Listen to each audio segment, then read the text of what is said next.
গাভীর দায়িত্ব পালন করতেছেন নাকি গরুর দায়িত্ব পালন করতেছেন? এই বিষে যে বাচ্চারাও তো খাবে এগুলো। এই গ্রামে, কেশবপুরের এই গ্রামে ভেজাল দুধ তৈরি করা হয়।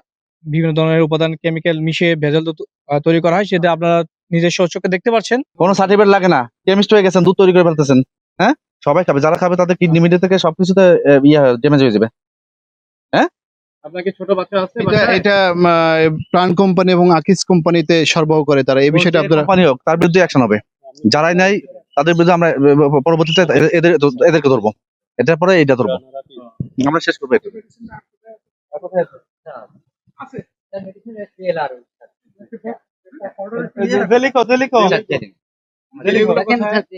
তুমি এই কাজটা করো, তোমাদের বাসায় বাচ্চা বাচ্চা না খায় না কেউ?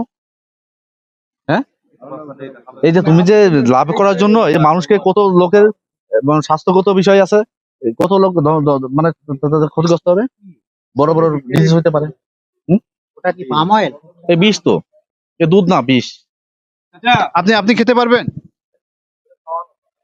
এটা আপনারা দিলে আপনি খাবেন? এটা আপনি খাবেন? কথা বলেন, কি কথা বলেন? আচ্ছা, তেল আর দুধ এটা খাবো। আপনি খাবেন কিনা তাই? আপনি খাবেন? যে আপনি তৈরি করেন খাবেন? তেল আর দুধ তো আমরা খাতে পারবেন। আপনি আপনার যেটা তৈরি করেন ওটা খাবেন? আপনি নিজে খেতে পারবেন না, আপনি আরেকজন খাওয়ান কেন? আপনাদের কোন ক্যাটাগরি মানুষ হিসেবে আখ্যায়িত দেওয়া উচিত বলেন তো? টোটালি অমানুষ। মানুষের খাতা থেকে নাম কাটা। নামই করে না। হ্যাঁ, আপনার বাচ্চাকে খাওয়া ধরবেন এটা? খাবেন? তাহলে আপনারা কেন এই কাজগুলো করতেছেন বলেন? এই যে বিষ যে তৈরি করছেন, যে ছোট ছোট যে বাচ্চা আছে এরা, যে খালি গায়ে ওটা সরাই দেন। আপনারা যে বাচ্চাগুলোকে মেরে ফেলতেছেন,